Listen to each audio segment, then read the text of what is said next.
Arnie asked me to talk about 3 top trends in global trade. And because I'm working a lot with the smaller businesses, and actually we're all looking to the smaller businesses to help us get through international trade, and indeed where possible, hopefully they're going to start to see the new horizons, the bigger picture, as it were, and they're going to help us make up the difference in our trade balance.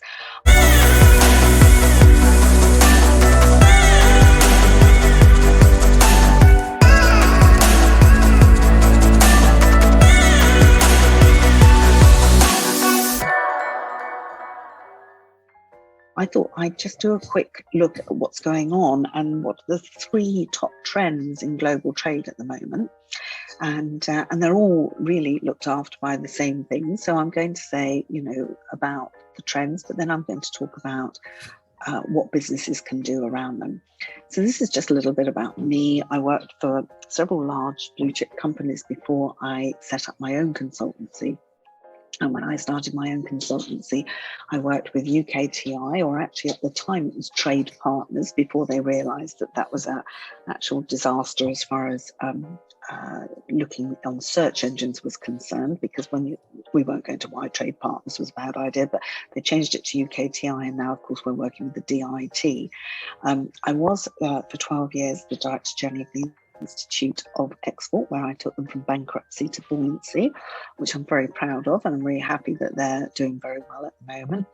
I've got all sorts of accreditations, and you don't really need to know it, and all you need to know is that people ask me questions and I sometimes know the answers. So let's move on to the 3 top trends and then have a think about what's going on. So in my mind, what were the 3 things that really impacted on businesses over the last year or so? And I think one of the first things was actually not understanding Inco Terms.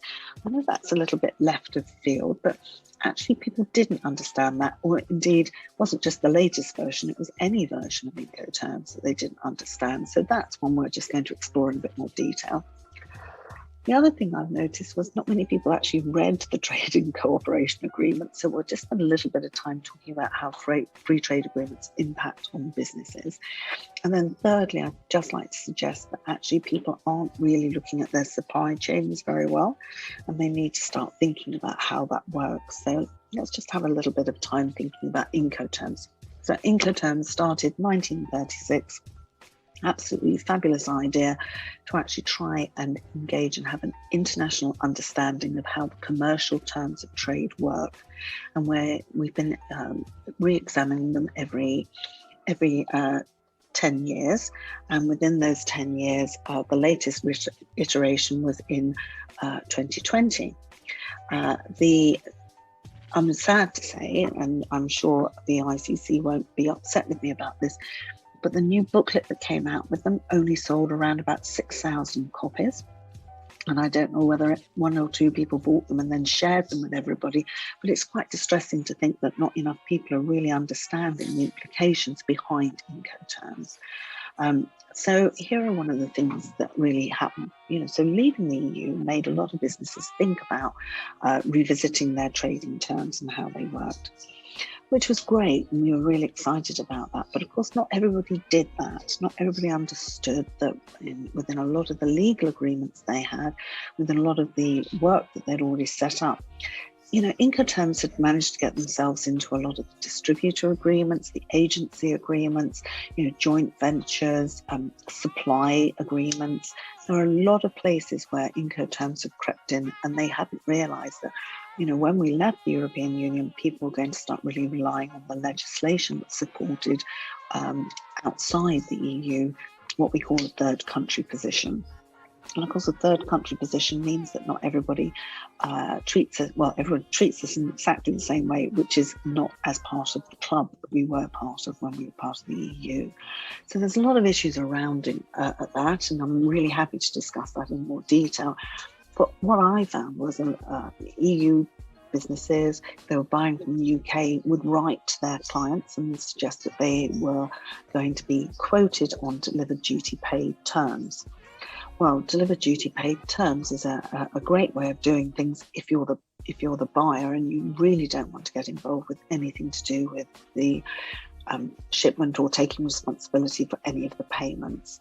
It also means that if you're a buyer, it means you've got a clear example of exactly what the goods cost in comparison with some products that are just around the corner to you. So there's if a supplier is in, say, Germany, and you're looking to Germany, the Netherlands and the UK, if you ask them all to supply on DDP basis, then you're actually asking for similar prices. So you're no longer comparing apples with oranges. You know that everything's been included in that price, and it makes it much easier for a purchasing officer or for somebody in that buying situation to understand what they're getting. This, of course, has caused a lot of problems, and the latest problem has come from the July the 20th, 2021 legislation that came through on VAT. Of course, VAT is now the bane of a lot of people's lives and has made it very difficult for people to operate in the EU. Just as an aside, I've just been working with a rock band that's trying to tour the EU. They're trying to sell their merchandise, so they've got all their band equipment covered under an ATA carnet.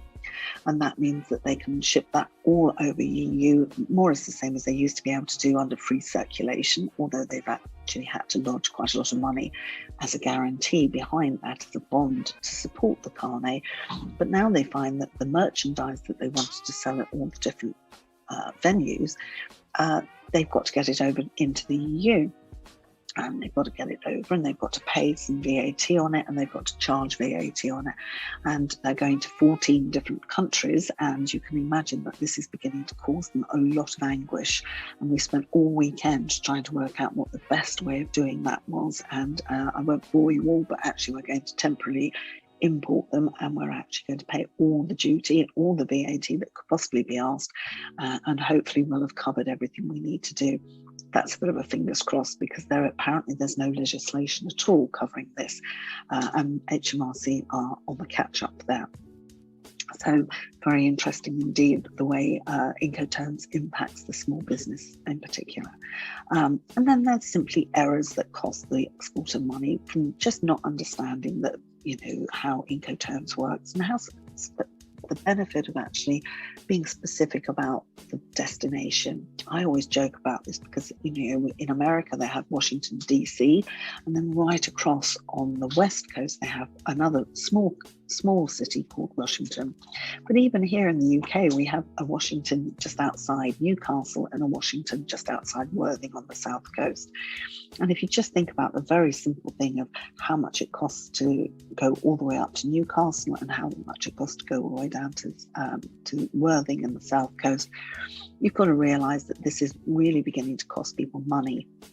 And that nobody can really afford to lose these sort of amounts of money. And indeed, if you're talking about America, you're talking about the East Coast and West Coast, you could be talking about days and days of travelling, which of course would be, absolutely make a waste of time, money, and more importantly, make it very difficult to have a serious relationship with your exporting market that you're trying to get into. Always, if you're adding unnecessary costs, you're just making it a bane for your own life. You're not really helping anything at all there. So really happy to talk in more detail about how Incoterms have impacted. Those are the main reasons they've really begun to hit. And this is my favourite picture. So Arnie and I took this picture when we were out at WTO, and we visited the open session that they had a couple of Octobers ago. And the thing that I always amazes me is that people actually don't read any of the trade agreements.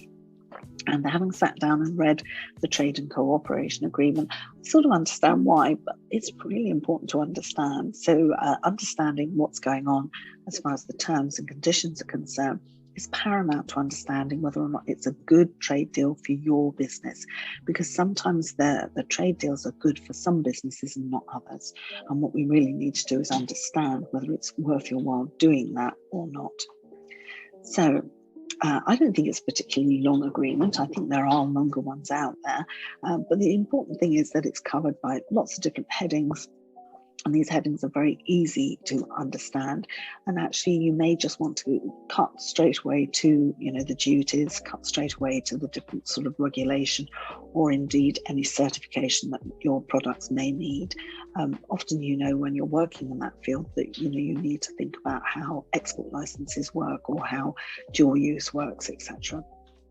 So the way that the trade and cooperation agreement works may interfere with how you transact your business within the EU. That's worth saying. Of course, I've just pointed out that the VAT has all changed. But there are lots of different things that keep changing, and we need to think about how that should work. There is a particular focus on the needs to be paid to the rules of origin and the providing of evidence to support those rules of origin. One thing that we're learning is that people aren't asking the questions of their suppliers as to where the goods are coming from or how they're manufactured.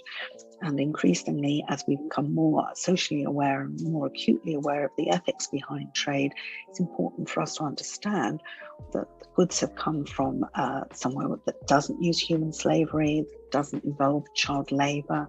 We want to be sure that they're not actually involved in money laundering. So please, understanding not just the rule of origin as far as the country, but understanding some more about the provenance of the goods is beginning to become an issue that people care about. And customers are beginning to be very specific about what they want to do. And indeed, we talk to people like Fair Trade who are engaged with this all the time. So there's an interesting element there of understanding the provenance as well as the rule of origin that supports that. Of course, if you can support a change of origin in that you've imported something from a country and it's undertaken enough of a process to become a change chapter heading, perhaps, that really begins to be very useful to you as far as actually becoming more cost efficient and actually having goods that are UK origin that can take advantage of a lot of the free trade agreements that are out there. Because it's not just that they haven't read the trade cooperation agreement, it's just that they haven't read any trade agreements at all and perhaps don't really understand the importance of origin within that. So I say it's a school grade honour error to assume that free trade means free or without any need to evidence it. And of course, a lot of misnomers have come around where the press have thought about things and they think that a free trade agreement should be meaning that goods are free. Obviously, they all forget to think about where the goods came from originally.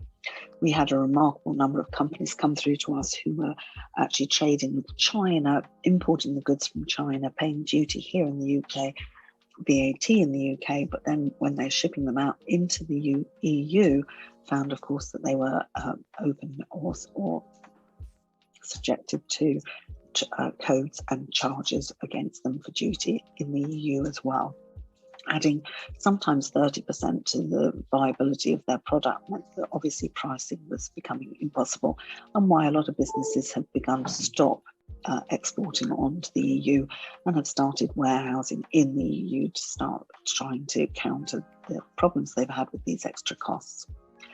And of course, any interaction with HMRC or any of the equivalent bodies needs to be supported by evidence. And, evidence is a really important part of all of the things we do internationally. We evidence that we've done what we said. We evidence that we've shipped things so that we can get paid. If you can't evidence you've done that, you don't get paid. So evidence, paperwork, or what people are calling bureaucracy is actually here to stay, really not going anywhere. We may be able to speed it up, but I'm not sure that the different processes, and indeed the banks in particular, are going to be very pleased if we get rid of the bureaucracy that actually, in their minds, is actually the evidence that supports the action and the need to be paid. So the third trend that I'm noticing is people haven't really researched their supply chains very well. And there's a huge amount around this to be marked and to be noted around the supply chain issues. Where do we buy it from? How do we distribute it? Even the sheer cost of distribution. We're looking at issues around the containers, issues around shipments being delayed, and the problems that we all have around international trade in terms of the sheer expense of moving things around the world. So these are the few things that we've noticed as far as supply chains are concerned. And, obviously it's the most powerful tool for cost reduction within manufacturing. So people are looking at changing their supply chains, trying to get away from these long distances that people have to take, and more importantly, making sure that they've got themselves covered in terms of freight and currency fluctuations. Anybody involved in international trade knows that a container has gone from costing $2,500 to perhaps $15,000 to $20,000. We know that we've got three main bottlenecks as far as the container blockages are concerned. Long Island, Los Angeles, and unfortunately Felixstowe seem to be the places where these goods are getting held up, or the empty containers are that need to be shipped out to get around these problems. We also have to start thinking about how our just-in-time models used to work and how carefully everything was held so that there was no warehousing needed and that stock was always on a very tight rotation. We're now in a situation where people are beginning to stockpile. In the UK, I know that there's huge problems around warehousing, and that there simply isn't enough warehousing space out there. And, a word to the wise, if you actually own a warehouse, you actually may be sitting on an absolute fortune at the moment.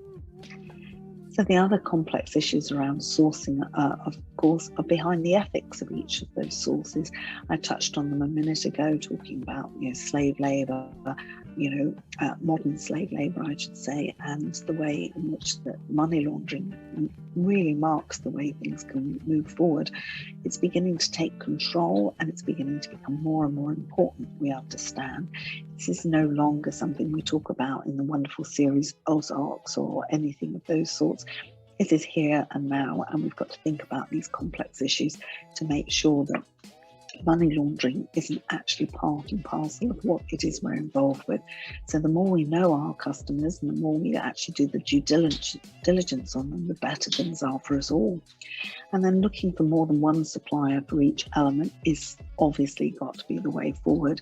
That for those people who are relying wholly on Ukraine or even Russia at the moment, they're all finding that this has caused them huge problems. So obviously the more you hedge your bets, as it were, the better things are for everybody. And then obviously finally reshoring and beginning to think about where to do that's closer and what we can do within our own country to make sure that we've got some cover and some backing if anything were to go wrong. I've already talked about the Bribery Act, modern slavery, money laundering, and many other affronts against human rights that are becoming factors to be incorporated in any supply chain policy. So having said that, I think this is very much the way things are going. I think these are the top trends within businesses and the changes that they're bringing about. So I can answer any questions that are coming forward, but I just remind you that I can't do anything about the government, the EU, the economy, social mobility. But if you've got any other questions, I'm more than happy to answer those. So shall I hand over to you, Arnie?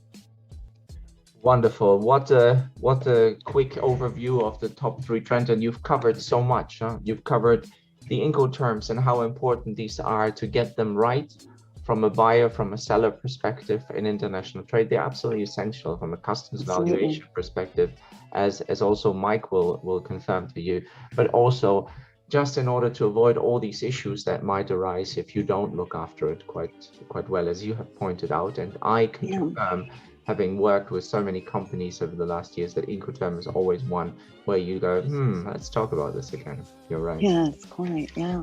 And then you talked about the UK-EU trade agreement. And again, this is something I've also noticed myself. There's a tendency to jump to what's relevant for the moment, and then leave out the other bits. And we're surprised to see that the Trade and Cooperation Agreement actually is not a free trade agreement, it's a damage limitation agreement. Yes, and I see this too often on SPS measures also. It's not as ambitious as, for instance, the EU-Canada agreement or the UK-Canada agreement, which aims to bring us closer together.